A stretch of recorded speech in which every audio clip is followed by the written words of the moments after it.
Seigneur, nous te bénissons, Papa, nous te glorifions, Seigneur Dieu. Nous te donnons gloire, Papa, parce que c'est toi seul qui est capable de changer les temps, les circonstances dans la vie de l'homme, Seigneur Dieu. Alors nous remettons ta parole devant toi, Seigneur Dieu. Que ton nom soit béni, que ton nom soit élevé, que ton nom soit adoré, Seigneur Dieu seul.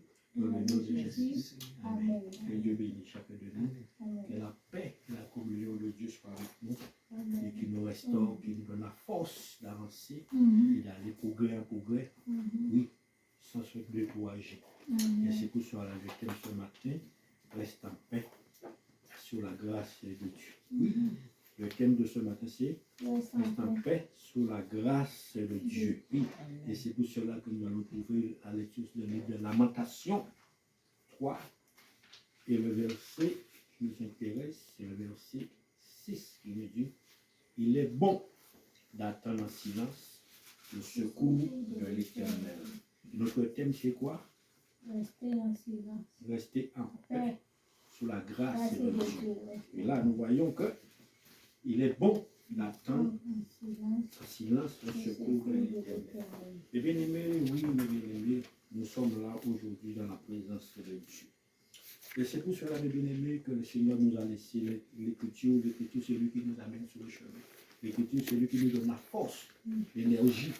Oui, sans l'écriture, nous ne pouvons pas comprendre dans ce monde présent que nous vivons. Ce monde qui est troublé, oui, mais la lecture, c'est pour nous sur une boussole. Parce que si nous sommes dans un désert, si vous avez une boussole, vous pouvez trouver le sud, le nord, le sud, et pour trouver le chemin pour sortir dans le désert. Oui, mais c'est pour cela notre parole. Le désert, c'est le monde. Le monde a tellement de choses qui nous environnent et pour nous faire perdre la direction. Oui, détourner le chemin que le Seigneur nous a donné, le chemin de la promesse, le chemin de la persévérance, le chemin de paix. Et c'est pour cela, livre de Lamentation de Jérémie, il nous dit s'il est bon d'attendre en silence le secours de l'Éternel. Oui, mes bien-aimés, parce que pourquoi? Parce que Dieu, la Bible dit, il y a un temps sur toutes choses, sur le ciel et sur la terre. Oui. Et c'est pour cela que nous devons comprendre la grandeur et la puissance de Dieu. Parfois, Dieu permet des situations, simplement parfois pour nous éprouver, parfois pour nous voir aussi de quel chemin que nous marchons, de quelle direction que nous sommes. Oui, mais sans la patience c'est un fruit de l'esprit. Oui, la patience c'est comme ce arbre que tu as planté. Et cet arbre-là, il faut qu'il prenne le temps de germer, le temps de grandir, de développer toutes ses capacités, ses racines, ses branches. Et puis quelques années après, tu vois, mais c'est même arbre que tu as planté commence à fleurir, commence à donner des fruits en abondance. Oui, mais il faut que l'on prenne le temps de croissance, le temps de développement. Oui, il y a des feuilles qui vont tomber, il y a des feuilles qui vont repousser. Oui, parfois le vent va vanter à gauche, à droite, va bousculer. Oui, il faut qu'il puisse passer par pas mal d'épreuves avant qu'il puisse donner des fruits. Mais est-ce que l'arbre va dire oui, non, je vais arrêter de grandir? Est-ce que je vais arrêter de rentrer dans ma croissance? Non, la continue, la persévérance. Il y a le froid, il y a l'hiver, il y a l'automne, il y a le printemps. L'âme commence à s'analyser avec les 4 saisons qui sont sous la métropole. Parce que si l'âme n'a pas cette capacité-là, hop, depuis que le froid va venir, le gel va venir, hop, tu vas voir ce arbre-là, il est mort. Mais quand cet arbre-là persévère, et puis quelques temps après, tu vois, c'est comme si ce premier que tu as planté, une poire, tu vas commencer à donner une belle poire, une belle pomme, oui. Mais tu verras les fruits de cet arbre-là. Et c'est pareil de nous aussi. Nous sommes cet arbre que le Seigneur a planté. Nous devons aussi passer par des moments de tribulation, par des moments d'angoisse. Mais pour obtenir la promesse que Dieu nous a donnée. Oui, parce que la promesse qu'il nous a donnée, c'est la vie éternelle. Et ensuite, et la vie en abondance sous cette terre-là. Mais il faut que parfois que la patience, que nous restons, le même homme, la même femme, le même jeune, que nous avons rencontré le Seigneur.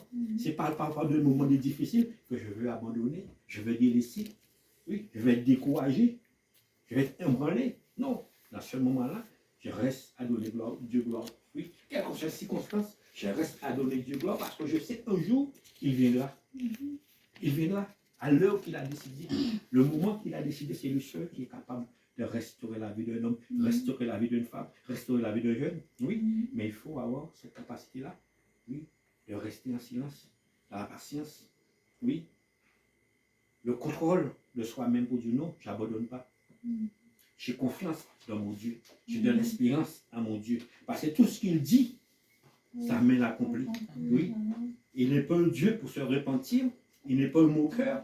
Mais quand il parle en esprit et en vérité. Et c'est pour cela, parfois aussi, il permettra aussi pour voir si nous sommes dans la vérité, si nous sommes en esprit avec lui à ce moment-là. Parce que parfois, ce sont dans l'attente que nous voyons, dans l'espérance que nous voyons, si un homme, si une femme, oui, a les fruits, oui, le fruit de la persévérance, le fruit de la patience, oui, c'est dans l'épreuve, mes bien-aimés. Et c'est pour cela, même que nous servons Dieu, il y aura toujours l'épreuve dans la vie. Mais il faudra nous préparer à cette situation-là. Quand l'épreuve vient, quand les difficultés viennent, que nous soyons des hommes et des femmes qui sont prêts à affronter, oui, prêts à l'attente, prêts à l'espérance de Dieu. Et à ce moment-là, Dieu fera pour nous des grandes choses.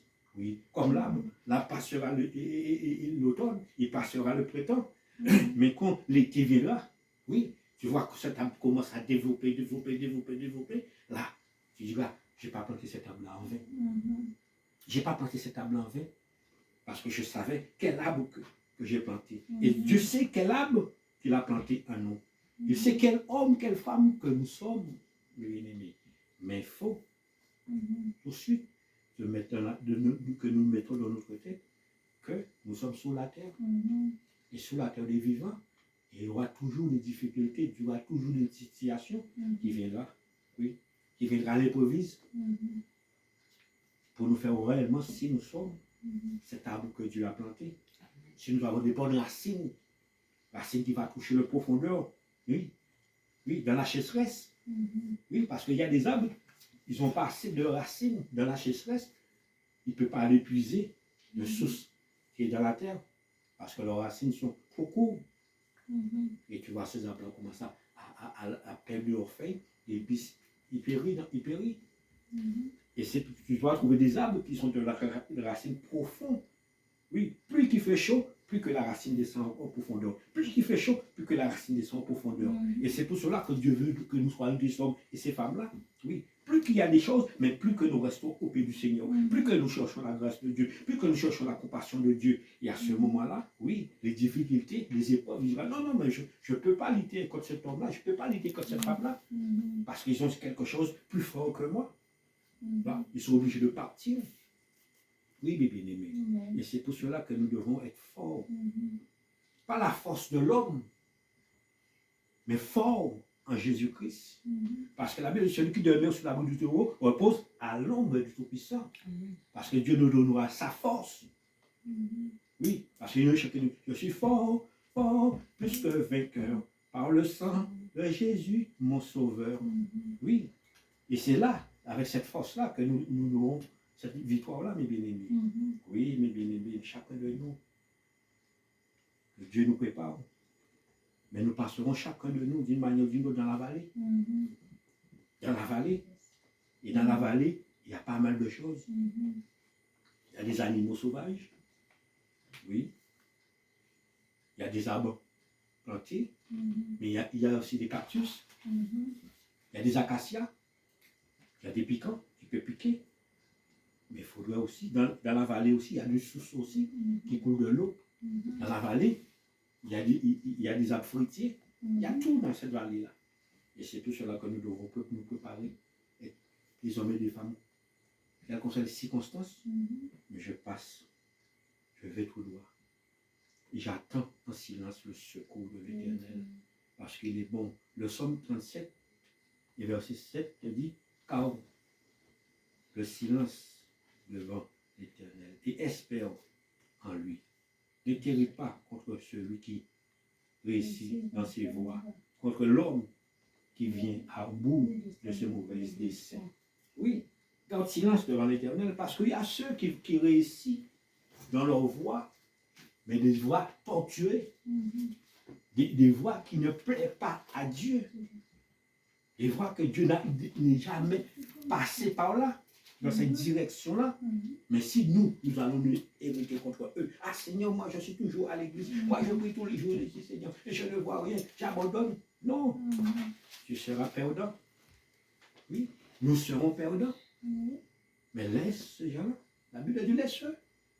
Laisse-le. Un jour, tu le chercheras, mais tu ne vas pas le trouver. Parce que si Dieu n'est pas avec nous, nous serons perdants. Parce que la Bible dit, si Dieu n'a pas bâti cette maison-là, celui qui travaille, travaille en vain. Si Dieu ne garde pas cette ville-là, celui qui le garde, il le garde en vain. Le Psaume 127. Alors, c'est pour te dire, tout ce que nous disons, tout ce qui est là, c'est bibliquement par là. Ça veut dire, ne t'irrite pas, garde silence. Un jour, ta bénédiction sera là. Un jour, ta délivrance sera là. Un jour, ton secours sera là. Un jour, tout ce que tu souhaites sur cette terre-là, le Seigneur te donnera. Parce qu'il faut que tu passes par le fond. Parce que l'or précieux, l'homme va descendre au plus profond de la terre pour chercher de l'or. Quelque chose qui est précieux. Mais quand il sort tout sale. Avec la merde dessus. Il faut aller passer cet or-là par le feu pour l'éprouver, pour voir réellement quelle couleur qui sort, quelle matière qui est dans tes mains. Oui, et pourtant, et c'est de l'or. Mais comme il est sale, il faut passer par le four. Et à ce moment-là, quand il passe par le four, la chaleur, si c'est l'or, il restera de l'or. Mais si ce n'est pas de l'or, tout de suite, tu verras, ce n'est pas de l'or. Et c'est pareil aussi. C'est dans l'épreuve que nous verrons réellement si nous sommes avec Christ. Et si Christ est avec nous, et si nous sommes capables de rester dans le silence et dans le calme. Parce que c'est là sera notre force. C'est dans le calme et dans la tranquillité. Sera notre force. Alors mes bien-aimés, ce matin, donne-nous la capacité. Donne-nous les façons pour faire ce matin et pour que nous trouvions le secours de l'Éternel. Parce que sans la grâce de Dieu, nous pouvons passer à côté. Et c'est pour cela la Bible dit, il est bon d'attendre en silence le secours de l'Éternel. Parce que attendre le secours de l'Éternel, c'est de mettre ta confiance en ton Dieu, mettre ton espoir en ton Dieu, mais abandonne tout dans ses mains. Et à ce moment-là, nous verrons sa grandeur, nous verrons sa force, nous verrons sa puissance. Parce que notre Dieu n'est pas un homme pour régner sa parole, mais il est là pour exécuter sa parole. Il est là pour mettre sa parole à la maturité de chacun de nous. Et c'est pour cela, mes bien-aimés, gardons cette espérance en Dieu. Gardons cette foi, gardons cette confiance en Dieu. Oui, quel qu'en soit le vent qui peut se déchaîner, la tempête qui peut venir, mais Seigneur, tu m'as dit quelque chose, mais j'ai l'espérance, j'ai la confiance, j'ai l'assurance en toi. Le psaume 130, et le verset 5 qui dit, espère en l'Éternel. Mon âme espère. Et j'attends sa promesse. Oui, en espérant en l'Éternel, et j'attends sa promesse. Parce qu'en espérant, ça te donne la capacité d'attendre. Oui, d'attendre la promesse que Dieu a fait pour nous. La promesse qu'il nous a donnée. L'assurance qu'il nous a donnée. Parce que sans l'espérance, tu ne peux pas attendre. Tu vas vouloir agir toi seul. Et quand tu agis toi seul, tu peux être disqualifié. Tu peux perdre, tu peux détourner du chemin. Mais quelqu'un qui prend le temps d'attendre, reste en silence, il sait. Il sait comment. Parce qu'il a mis sa confiance, son espérance dans son Dieu. Et à ce moment-là, le Seigneur vient et te dit, ma fille, mon fils, lève-toi. C'est l'heure de ta bénédiction. C'est l'heure de ta délivrance. C'est l'heure que je puisse opérer quelque chose pour toi. Parce qu'il a vu que nous étions des hommes et des femmes qui prennent le temps de patienter.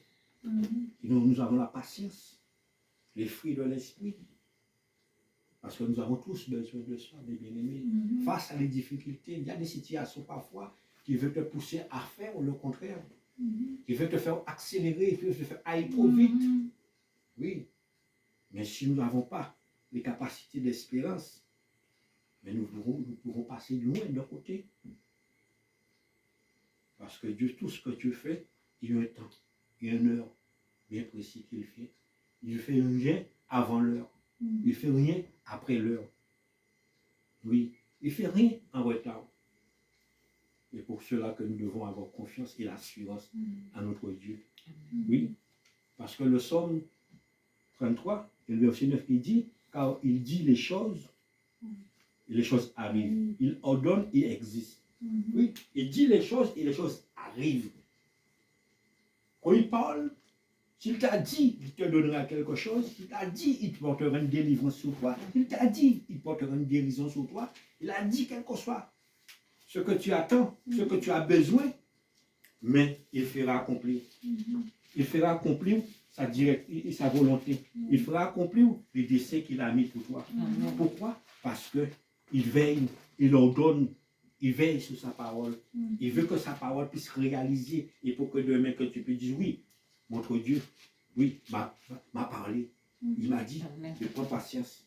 Il m'a dit de persévérer et je verrai ta gloire. Alors je reste dans la persévérance, je reste dans la patience. Et à ce moment-là, je vois la grandeur de Dieu, je vois la gloire de Dieu, je vois l'honneur de Dieu, je vois la puissance de Dieu. Oui, parce que Dieu aime celui qui obéit. Dieu aime celui qui a la confiance en lui. Parce que mes bien-aimés, avoir confiance, c'est une assurance. Oui, d'avoir confiance, c'est une assurance vraiment. Et c'est cela que chacun de nous devons avoir. Oui, c'est la confiance en Dieu face à quelles que soient les situations de la vie, quelles que soient les épreuves de la vie, oui, qui viennent nous affronter face à nous. Mais que nous devons avoir cette confiance, cette assurance. Oui, mon Dieu, il est capable. Sa main puissante, sa main glorieuse, sa main exemplaire. Il est capable de faire des prodiges. Il est capable de faire ce que l'homme est capable de le faire, mais lui, il est capable de le faire. Parce que c'est lui qui est le créateur. C'est lui qui est le béniteur. Amen. Oui, parce que le livre de Genèse, au commencement, c'est Dieu qui a créé les cieux et la terre. Oui, Dieu a dit que la lumière soit, et la lumière est fut. Parce qu'il avait le ténèbre qui était sur toute la terre. La lumière n'existait pas. Mais Dieu a permis qu'il a parlé, il a dit que la lumière fut, et la lumière s'est fait. Et aujourd'hui, nous voyons les étoiles, nous voyons la lune, nous voyons le soleil. Mais c'est par la parole de Dieu qu'il a proclamé sur cette terre-là. Et qu'aujourd'hui, nous sommes dans la joie. Oui. Parce que imaginez-vous qu'il soit simplement du ténèbre sur la terre, que la noirceur sur la terre. Personne ne pourra vivre sur cette terre-là. Personne ne pouvait vivre. Oui. Mais Dieu a vu que la lumière est bonne. Il a mis la lumière. Et c'est pour cela que Dieu connaît quel homme que nous sommes, quelle femme, quel jeune que tu es. Alors n'hérite pas. N'hérite pas, quelles que soient les circonstances, n'hérite pas. Mais reste dans la main de Dieu. Reste dans la volonté de Dieu. Reste sous l'abri de Dieu et de Dieu. Reste sous la puissance de Dieu. Et que Dieu puisse apporter la solution. Reste sous la puissance de Dieu, que Dieu apporte la solution. Et la grâce et la bonté de Dieu. Parce qu'avec Dieu, nous ferons des espoirs. Avec Dieu, nous triompherons. Avec Dieu, nous régnerons. Mais reste sous la volonté de Dieu. Reste sous la protection de Dieu. Et c'est cela que Dieu a besoin de chacun de nous. Que nous restons sous sa protection. Que nous restons sous sa couverture. Et bien aimé. Et c'est pour cela, quelles que soient les circonstances, marchons vers l'avant. Marchons vers l'avant et vers l'avant que nous allons réussir à la gloire, à l'honneur de Dieu. Oui, mes bien-aimés, parce que nous avons besoin. Nous avons besoin de cette grâce-là. Nous avons besoin de cette grâce-là devant les situations, devant l'épreuve. Oui. Et c'est pour cela, l'espérance. Gardons notre espérance dans le Seigneur. Gardez notre espérance en lui. Habakkuk 2, le chapitre 3 te dit, car c'est une prophétie dont le temps est déjà fixé. Elle marche vers son terme et elle ne ment pas. Si elle tarde, elle s'accomplira. Elle s'accomplira certainement. Oui, elle s'accomplira certainement. Si elle tarde, attends, elle s'accomplira. Parce qu'avec la patience, il nous permet d'attendre. La patience nous donne les fruits, les capacités de dire oui, je prends le temps. Je prends le temps. Parce que quand Dieu envoie une prophétie, il faut que la parole puisse prendre le temps d'arriver et de faire et d'accomplir sa volonté. Oui, mais parfois nous sommes tellement pressés. Nous oublions. Oui, il m'a dit, la parole a dit, je ne vois pas. Non, je ne peux pas attendre, je cours. Et à ce moment-là, nous passons à côté. Nous passons à côté. Mais quand nous prenons le temps d'analyser, le temps de rester dans la présence de Dieu, rester dans la persévérance de Dieu, Dieu vient allonger sa main. Quel qu'on soit où, quel qu'on soit le pays qu'on est. Mais la main de Dieu n'est jamais trop courte pour venir apporter la bénédiction. Oui. Car c'est une prophétie dont le temps est déjà fixé. Elle marche vers son thème. Et elle ne ment pas. Si elle tarde, c'est là, car elle s'accomplira. Et elle s'accomplira certainement. Oui. Si elle tarde, attends-la. Prends le temps d'attendre. Et le temps d'attendre, ça veut dire que nous aurons le temps de réfléchir, analyser. Oui. Pour voir comment Dieu opère envers nous. Comment Dieu apporte la bénédiction. Et demain que nous pouvons témoigner. Demain nous pouvons dire, oui, dans la patience, dans l'attente, ou parfois dans la souffrance, parfois dans la désolation, parfois dans la perturbation. Mais nous sommes restés là fermes, inébranlables. Parce que nous avons mis notre confiance dans notre Dieu, celui qui est capable d'ouvrir la mer. S'il est capable d'ouvrir la mer, il est capable d'ouvrir une solution pour moi et apporter la solution pour moi. Et renverser toute forteresse pour me donner la paix et la tranquillité. Oui, mes bien-aimés. Parce que nous avons chacun de nous quelque chose à faire dans la présence de Dieu. Et même Habakkuk 2 et verset 20, il dit l'Éternel est dans son saint temple. Toute la terre fasse silence devant lui. Oui, l'Éternel est dans son saint temple. Toute la terre fasse silence devant lui. Pourquoi faire silence devant lui? Parce qu'en faisant silence, nous pouvons entendre que Dieu nous parle. En faisant silence, nous pouvons avoir le discernement. En faisant silence, nous pouvons bien analyser. Oui. Mais quelqu'un qui est agité, même si tu le parles, il ne va pas comprendre. Parce que l'agitation va le faire troubler, va le perturber. Mais quelqu'un qui reste dans la paix, dans la tranquillité, c'est un homme, une femme jeune qui est fort d'esprit, fort de patience. Et à ce moment-là, il pourrait avoir une bonne réflexion, une bonne méditation. Et à ce moment-là, il va entendre la voix du bon berger, il va entendre la voix de son maître, il va entendre la voix de son Seigneur, il va entendre la voix de son Dieu qui lui parle. Il dit, ma fille, mon fils, oui, je suis avec toi. Amen. Ne promène pas de regard inquiet. Oui, mais je viendrai à ton secours. Il pourrait entendre, mais c'est quelqu'un qui est là, qui fait du bruit, qui s'agite. Non, il ne peut pas entendre. Quel qu'on soit où on serait, au travail, à l'école, sur la route. Oui, on ne peut pas attendre.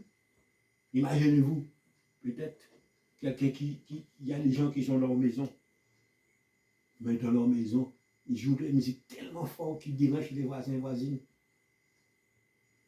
Peut-être demain, quelqu'un vient apporter la bénédiction pour toi, qui t'appelle monsieur, madame, mais la musique est tellement forte, mais tu ne peux pas attendre. Tu ne peux pas attendre.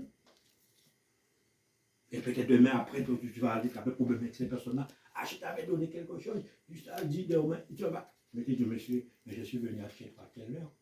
Mais ta musique était tellement forte, tu ne m'as pas entendu. Peut-être le facteur passe à ce moment-là. Il a un courrier plus important pour toi dans tes mains. Il est trop recommandé. Tu étais agité. Le facteur repart. Et peut-être 2 jours après, 3 jours après que tu vas voir, lettre recommandée, mais il fallait que tu présentes le premier. Et quand tu vas prendre la lettre, il est déjà le 10. Qui t'a fait perdre? C'est pas Dieu parce que Dieu a envoyé le facteur chez toi. Dieu a envoyé le facteur. Mais comme nous n'en étions pas dans la paix, dans la tranquillité, ces jours-là, il était agité, bouleversé, et on a perdu. Mais c'est dans le calme, dans la tranquillité, soit la force d'un homme, la force d'une femme, la force, quelle qu'on soit. C'est ça là que tu prends le temps d'analyser. Qu'est-ce que je vais faire demain? Qu'est-ce que je vais faire dans ce mois-ci? Qu'est-ce que je vais faire après demain? Tu as le temps de réfléchir, tu as le temps d'analyser, de calculer. Mais quelqu'un qui tout le temps, il regarde sa montre, j'ai pas le temps, je vais t'appeler plus tard, j'ai pas le temps, oui, jamais. Mais comment, quel temps que tu as le temps de comprendre? Tu n'as pas le temps.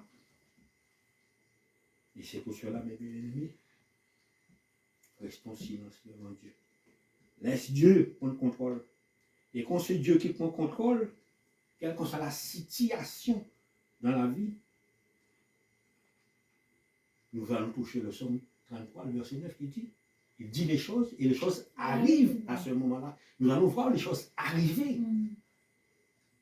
Nous allons retourner dans Habakkuk 3, 2 et verset 3, et dit comme ça, car la prophétie, comme le temps est déjà fixé, si le temps est déjà fixé, c'est-à-dire que Dieu a déjà fixé un temps, mais il reste le temps pour que le temps puisse s'accomplir. Et parfois, c'est le temps que ne nous donne pas le temps. Nous courons. Parfois, nous abandonnons. Nous délaissons. Et le temps était là pour nous. Le moment était là pour nous. Ce matin, regarde le temps que Dieu a fixé pour toi. Regarde le temps que Dieu a mis pour toi. Regarde le temps que Dieu a fixé pour que tu ne perds pas ce temps-là. Même si les situations de la vie veulent te faire voir les choses le contraire, mais tu refuses au nom de Jésus-Christ. Parce que ce que Dieu dit, ça m'est accompli. Alors je reste sous la patience. Je reste sous la persévérance de voir la grandeur de mon Dieu et la puissance de mon Dieu. Parce que c'est lui qui règne sur cette terre-là. Et c'est pour cela dans le psaume 46, verset 11, il dit, arrêtez. Sachez que je suis Dieu. Je domine sur les nations et je domine sur la terre. Oui. S'il domine sur les nations, c'est tout le monde entier qui est là. Qui domine sur eux. Alors, pourquoi j'ai repère quel qu'on soit homme ou femme sur cette terre-là? Non, ou patron, ou ministre, non, il domine. Alors, si tu as dit demain que tu vas travailler, tu vas travailler. Ah, le patron ne va pas me donner. Non. Il te dit, je domine. Il domine. Quand il dit oui, qui peut dire non? Mais parfois, nous ne prenons pas le temps. On ne coupe pas la coupe. On va faire quelques jours de travail par là. Et puis demain après, on te licencie, ou demain après, on ne t'appelle plus. Mais c'est Dieu qui t'avait dit d'attendre. Je vais te placer tel endroit. Je vais te donner telle femme, je vais te donner tel mari. Comment tu seras perdant? Tu ne seras pas perdant parce que tu as laissé te placer, te diriger, et à ce moment, tu as ta victoire. Tu vis dans la victoire, mes bien-aimés. Alors ne laisse aucune chose déstabiliser la pensée, le calcul.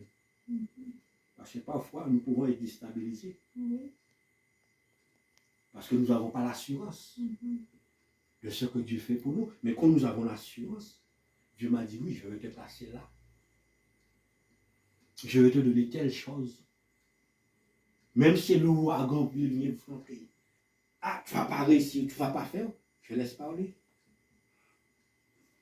Je laisse parler. Mais je sais, c'est Dieu qui m'a parlé. Dieu qui m'a placé. Dieu qui m'a dirigé. Et quand c'est Dieu qui te donne, comment tu peux perdre? Non, tu ne peux pas perdre. Alors que Dieu nous bénisse ce matin. Que la grâce de Dieu soit avec nous. Parce que nous sommes sous cette terre-là, mes bien-aimés. Beaucoup d'hommes, beaucoup de femmes, ils perdent parfois, ils passent à côté. Dieu avait la bénédiction dans ses mains. Dieu avait déjà ordonné que la bénédiction vienne. Mais par rapport à un manque de patience. Pour arrêter un moment. On est toujours pris sur le concours, on n'a jamais pris le temps d'analyser le temps, de calculer le temps, de donner Dieu un moment de temps, de s'asseoir un temps dans la maison de Dieu, de s'asseoir un moment dans la présence de Dieu. Non. On n'a jamais le temps. Et à ce moment-là, la bénédiction part. Oui. Et c'est pour ça, les autres réussissent. Et après ça, boum, on s'irrite contre les autres. Parce qu'eux aussi réussissent. Et la Bible n'hérite pas contre personne. Tout ce qu'il fait, laisse Dieu prendre contrôle. Oui, mes bien-aimés. Parce que nous sommes dans ce monde-là aujourd'hui. Et dans ce monde-là aujourd'hui, nous devons nous armer de tout. Et pourquoi? Livre d'Éphésiens, Éphésiens 6, verset 12. Il dit, armez-vous de toutes les armes. Oui, verset 11 dit, armez-vous de toutes les armes de Dieu pour pouvoir savoir comment combattre dans ce monde-là. Parce que si aujourd'hui que nous n'avons pas les armes de Dieu pour combattre dans ce monde-là, ce monde-là va nous combattre. Oui. Ce monde-là va nous combattre de les différentes façons. Il va chercher à nous combattre. Parce qu'eux, ils ont des armes pour combattre contre les enfants de Dieu. Pour combattre contre nous. Ils ont des armes. Toutes les armes, ils ont. Pour détourner ta pensée, pour détourner ta conscience. Dans la voie de la justice, ils ont des armes pour te détourner. Oui. Parce que la facilité. Oui. Mais quand nous avons les armes de Dieu, nous savons comment faire, comment ne pas faire. Surtout de marcher dans la justice, de marcher dans la droiture, de marcher dans la vérité, de marcher dans l'obéissance, de marcher dans la fidélité. Oui. À ce moment, quand nous avons tous ces armes-là, ça avec nous, le monde ne peut pas nous emporter. Parce que, à ce moment, un truc passe, mais l'âme de Dieu va dire, patience, reste tranquille. Laisse-moi faire.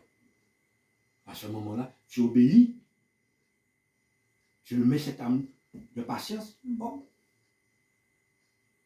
et tu vois, on a de traverser la route là.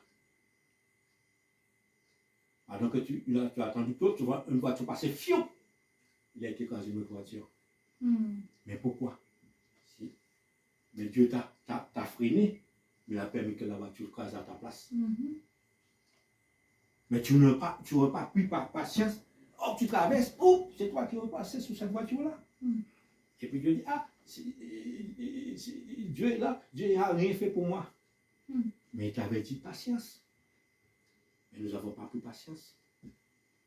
Alors c'est pour cela, mes bien-aimés, nous sommes réellement sur cette terre-là.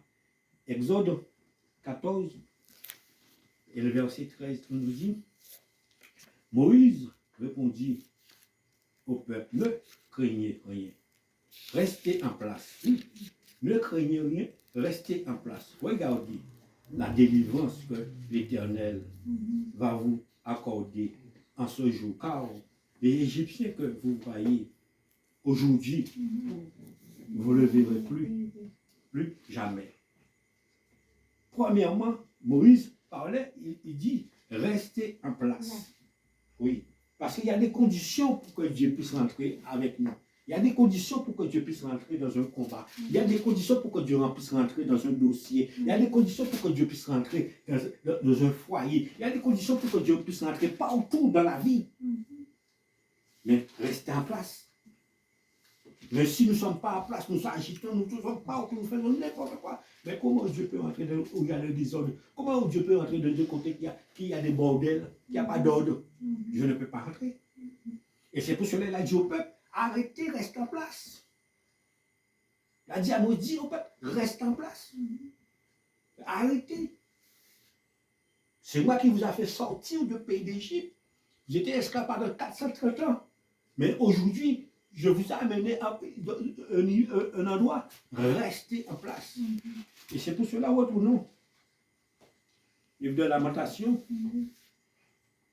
3, et le verset 26, qu'est-ce qu'il dit? Il est bon d'attendre en silence le secours de l'Éternel. Oui. Et notre thème ce matin, c'était quoi? C'était rester en silence, garder le silence. Notre thème, c'était quoi? C'était rester Hmm. tranquille. Notre thème, c'était quoi ce matin? Restez en silence. Rester en silence. Mais maintenant, Dieu nous bénit. Voilà, je suis Car il silence. est bon d'attendre en silence le secours de l'Éternel. Oui. Alors, et là, nous voyons que Moïse parle au peuple et dit au peuple, ah, reste en place. Pourquoi? Parce que, mes bien-aimés, il y aura toujours des situations, et dans les situations, qu'on rien, l'homme n'est pas contrôle d'une situation, et c'est à ce moment-là, la main de Dieu puisse rentrer dans le combat, dans l'épreuve. Et c'est pourquoi là, quand nous restons en silence, ça veut dire que nous n'avons pas la maîtrise de la situation. Nous n'avons pas le contrôle de la situation. Alors nous sommes obligés de prendre le temps d'analyser, de rester en place et laisser le Dieu grand le travail à notre place. Et à ce moment-là, il nous donne le discernement, comment faire, comment ne pas faire. Et c'est pour cela qu'il a dit à Moïse, parle. Parle au peuple. Parle au peuple. Pour que le peuple puisse comprendre. Rester en place. Parce que le peuple voyait la mer rouge. Il voyait la mer. Il ne voit pas de chemin pour passer. Alors il commence à s'agiter. Je vais retourner en arrière. Non, tu ne peux pas retourner en arrière. Tu as pris un chemin avec Dieu. Même si aujourd'hui tu n'as pas la situation, mais reste dans la main de Dieu. Parce que lui, il a déjà préparé la situation pour toi. Mais il veut te faire voir aujourd'hui, tu as encore des âmes qui n'est pas à lui. Il te manque de la patience, alors il te fait passer par les faux de l'épreuve, pour te désarmer de toute âme qui n'est pas de lui. À ce moment-là, demain même tu pourras dire, oui, sans Dieu, je n'aurais pas fait ça. Sans Dieu, je n'aurais pas allé là. Sans Dieu, je n'aurais pas parlé comme ça. Sans Dieu, je n'aurais pas vu comme ça. Oui. Et c'est pour cela qu'il nous demande de garder silence. Parce que le peuple ne voyait pas la solution. Il voyait simplement l'Égyptien revient vers eux. Il va les pousser dans la mer, va les détruire dans la mer. Alors il dit non, je vais pas, alors je vais retourner. Et parfois c'est ça qui arrive, beaucoup d'hommes et des femmes qui prennent l'engagement avec Dieu. Ils prennent la bonne volonté de marcher avec une situation de la vie, une épreuve de la vie, une présentation de la vie. Hop, ils abandonnent. Ils lâchent tout. Et à ce moment-là, ils veulent retourner en arrière. Et à ce moment-là, qui est perdant? C'est pas Dieu. Parce que Dieu reste toujours le même. Oui. Tu n'as pas voulu, mais il va chercher quelqu'un d'autre pour qu'il puisse le donner. Oui. Parce que nous sommes des milliards sur cette terre-là. Et c'est pour cela qu'il a dit, peuple, restez en silence. Et puis, en restant en silence, tu vas voir. Tu pourras voir, tu pourras entendre. Mais il a dit, vous allez voir. Oui. Cette armée qui est derrière vous là, vous n'allez plus le voir aujourd'hui. Mais en seule condition de rester en silence. Oui. Pourquoi Dieu, verset 14, l'Éternel combattra pour vous. Et vous gardera le silence. Oui. Parce que Dieu ne peut pas combattre dans l'agitation. Quelqu'un qui n'a jamais le temps d'aller à l'église, jamais le temps pour faire quelque chose pour Dieu. Mais comment Dieu veut rentrer dans le combat pour nous à ce moment-là? Il ne peut pas rentrer dans ces combats-là. Il n'a jamais le temps pour donner Dieu gloire. Il n'a jamais le temps pour faire quelque chose pour Dieu. Et demain, que nous passons, oui, la mer vient présenter devant nous. Il y a des requins. Il y a des piranhas. Mais comment Dieu veut rentrer dans l'eau? Il ne peut pas rentrer dans l'eau pour tout le secours. Parce que Jonas, il a envoyé la baleine pour sauver Jonas. Et c'est dans la faute du baleine, Jonas commence à avoir la grandeur et la puissance de Dieu à ce moment-là. Commence à évoquer le nom de l'Éternel. Oui, voir que Dieu est capable de faire toutes choses à merveille. Mais bien-aimé, ce matin, gardez silence. Laisse Dieu combattre. N'écoute pas ce que l'homme dit. Ah, tu vas pas réussir. C'est trop fort. C'est plus fort que toi. Tu es déjà trop vieille. Tu es déjà trop vieux. Laisse les gens parler. Parce que Dieu avait parlé à Abraham. Il avait dit à Abraham que tu sois le père des nations. Après 25 ans après, Dieu est revenu apporter la bénédiction pour Abraham. Est-ce qu'Abraham a découragé? La Bible dit, Abraham, il donnait Dieu gloire sans pouvoir défaillir à sa foi. Il est resté la ferme. Et à 100 ans, Dieu est venu lui parler. Il dit, monsieur, aujourd'hui, tu vas donner la naissance. Tu vas donner la naissance à travers ton épouse. Parce qu'il n'est jamais trop tard pour Dieu. Pour l'homme, il est trop tard. Parce que l'homme est limité. L'homme n'a pas le pouvoir. Le pouvoir de l'homme est limité. Le pouvoir de Dieu est délimité. Enfin, au-delà. Parce que ce qui est possible à l'homme devient possible à Dieu. Mais donnons-lui la possibilité de s'exprimer. Sa possibilité, parfois, nous ne lui donnons pas le temps de s'exprimer. Manque de patience, manque de persévérance, manque d'attente. Nous donnons du tout les charges. À cause de toi, ça m'est arrivé. À cause de toi, ça m'arrive. À cause de toi, ça fait. À cause de toi, ça si. Non, ce n'est pas la cause de Dieu. Être patient. Être patient.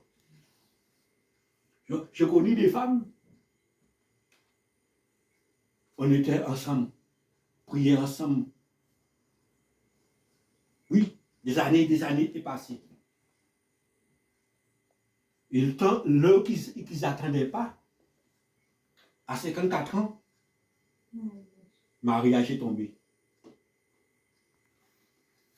Oui, à 54 ans, à 47 ans, mariage est tombé. Boum! Le mari est venu. Le mariage est tombé. Parce que Dieu savait pourquoi il a mis à ce temps-là. Il y avait ceux qui voulaient enfanter. Le temps est venu, boum, ils ont enfanté. Il y avait ceux qui ont besoin de construire une maison. Le temps est venu, boum, ils ont construit. Il y a ceux qui vous ont trouvé du travail. Le temps est venu, boum, ils ont trouvé du travail. Tout ce qu'ils voulaient, le temps est venu et le temps a accompli. Mais nous parfois, nous ne voulons pas donner le temps au temps. Nous voulons devancer le temps. Tu ne peux pas devancer le temps. Nous ne pouvons pas devancer le temps. Parce que nous ne sommes pas le maître du temps. C'est Dieu qui est le maître du temps et des circonstances. Oui, nous lui donnons sa place. Et quand nous lui donnons sa place, à ce moment-là, il nous montre comment il est grand, comment il est puissant. Oui. Il démontre sa puissance. Il démontre sa démonstration. Oui, mes bien-aimés, c'est à ce moment-là qu'il démontre sa puissance. Parce que retournons sur le livre de Lamentation. 3 et verset 22, qu'est-ce qu'il te dit? La bonté de l'Éternel ne sont pas épuisées et sa compassion ne sont pas à long terme. Oui, sa compassion n'est pas épuisée. La compassion de Dieu ne finit jamais. Il n'épuise pas la compassion de Dieu. La bonté de Dieu ne s'épuise pas. L'homme peut s'épuiser. À force de faire beaucoup de choses dans la vie, il peut s'épuiser à ce moment. Plus de force, plus de capacité. Mais Dieu non, il ne peut pas. Parce que sa bonté est toujours là. Alors pourquoi je m'inquiète? Pourquoi je vais délaisser? Pourquoi je veux abandonner? Pourquoi je ne veux pas rester en patience, en silence, d'attendre qu'il vienne, d'attendre qu'il opère, attendre qu'il apporte sa main, attendre qu'il apporte son secours? Parce que la Bible a dit, comme elle est écrit, l'Éternel les délivre de tous ses frayeurs. Amen. Il entend les cris de ses enfants. Parce qu'avant d'envoyer Moïse, aller porter la libération, mais là, il avait entendu les cris. Dans le livre d'Exode, il avait entendu les cris de ses enfants. Il avait entendu les cris. Et c'est pour cela qu'il a appelé Moïse, il a fait Moïse sortir de la maison de Pharaon. Prince qu'il était, Moïse était prince. Il a fait Moïse sortir en tant que prince pour aller libérer son peuple, quelle que soit la hauteur que tu as, le niveau que tu as. Mais Dieu peut te prendre comme ça pour te placer à un endroit. Amen. Et pour que sa gloire puisse manifester ce matin. Ne te sous-estime pas, Amen. mais laisse le temps pour que Dieu puisse faire des prodiges au milieu de toi. Amen. Oui. Verset 23. Elle se renouvelle chaque matin. Oh, que ta fidélité est grande. Oui, elle se renouvelle chaque matin, la beauté de l'Éternel. La beauté de tout ton Dieu renouvelle chaque matin. Il met sa main puissante. Chaque matin, il met sa main glorieuse. Oui, parce qu'il est fidèle. Quelqu'un qui est fidèle, c'est quelqu'un qui reste juste et droit dans sa direction. Mais notre Dieu, il est juste et droit dans sa direction. Il fait ni droite ni gauche, mais il va tout droit. Alors, comment il peut, il ne va pas apporter le secours? Non, mais garde silence. Laisse-le le contrôle. Parfois, nous voulons que Dieu fasse quelque chose, mais nous voulons qu'on le contrôle en même temps. Non, tu n'es pas maître de Dieu. Laisse-le le contrôle. Oui, c'est comme si tu vas passer ton permis, même si tu savais conduire auparavant, mais le moniteur te dit comme ça, va tout droit. Non, mais je sais, je vais tout droit parce que je connais une autre route. Mais tu dis oui, va tout droit. Et quand tu vas tout droit, tu dis arrête là. Mais passe d'ailleurs, laisse l'élève prendre la place. Oui, parce que c'est lui qui est le moniteur. Même tu savais conduire auparavant, ce n'est pas son problème. Son problème, c'est lui qui est le moniteur. Tu dois l'obéir. Est-ce que nous sommes là avec toi? Il t'a dit d'aller tout droit, tu vas tout droit. Et c'est comme ça que Dieu nous dit d'attendre. Mais nous disons, Dieu, je connais. Je sais, je parle de ce... Non. Et après, c'est là que nous crions Dieu. Non, nous ne pouvons pas avoir la grandeur de Dieu. Mais si nous laissons Dieu prendre le contrôle, reste en silence. Ça me fait mal. Je crie, je reste en silence. Amen. Je suis dans la joie, je reste en silence. Amen. Je suis dans l'attente, je reste en silence. Quel que soit le niveau que nous sommes sous cette terre-là, mais reste en silence. Parce que notre Dieu n'est pas aveugle. Il a un œil pour voir. Il a des oreilles pour entendre. Il a une bouche pour parler. Alors je lui fais confiance devant le problème. Je fais confiance devant l'attente, devant la situation que je lui fais confiance. Oui, parce que, je te dis, verset 23, elle se renouvelle chaque matin. Oh Dieu, que ta fidélité est grande. Ça dit, si elle renouvelle chaque matin, ce matin, ce n'était pas pour moi. C'était pour Paul. Seigneur, bénis Paul. Oui, si elle renouvelle chaque matin, ce matin, ce n'était pas pour moi, c'était pour Paul. Et demain, peut-être c'est pour Patrick. Demain, c'est pour d'autres. Mais un jour, il viendra pour moi. Dis ça. Un jour, il viendra pour moi. Un jour sera mon matin. Un jour, ce sera mon matin. Un jour, ce sera mon matin. Le matin pour moi, ce sera pour moi un jour. Parce qu'il a dit, elle renouvelle chaque matin. Un jour, le matin viendra pour moi. Quand je vais me réveiller, je me verrai différemment. Amen. Parce que c'est venu pour moi à ce moment-là. Parce que quand Dieu fait quelque chose, les autres le voient. Ça ne reste pas invisible, ça se voit. Il viendra apporter la bénédiction. Il viendra apporter l'attente. Mais laisse le matin venir. Reste en silence à ce moment-là. Et le matin viendra. Le matin viendra. Parce que je te dis, oh Dieu, que ta fidélité est grande. Parce que si ta fidélité est grande, il verra que ce matin la vie pour toi. Quelqu'un qui n'est pas fidèle, il ne viendra pas. Mais lui, il est fidèle, il viendra. Il viendra. Alors je lui fais confiance. Dans le nom de Jésus-Christ de Nazareth, je lui fais confiance. Il opérera pour moi. Les prodiges, et les miracles, et les délivrances. Oui, il fera pour nous. Il fera pour nous. Il fera pour nous. Mais seule chose, Exode 14, 14, restant L'Éternel combattra pour vous. Mais restez, gardez silence. L'Éternel combattra pour garder silence. Laisse-le le combat à l'Éternel. Laisse le combat. Tu as trop combattu. Maintenant, laisse le combat. Simplement garde silence. Et tu verras la gloire de Dieu. Que Dieu nous bénisse ce matin. Et que la paix de Dieu soit sur chacun de nous. Passez une très bonne dimanche au regard du Seigneur. Alléluia. Amen.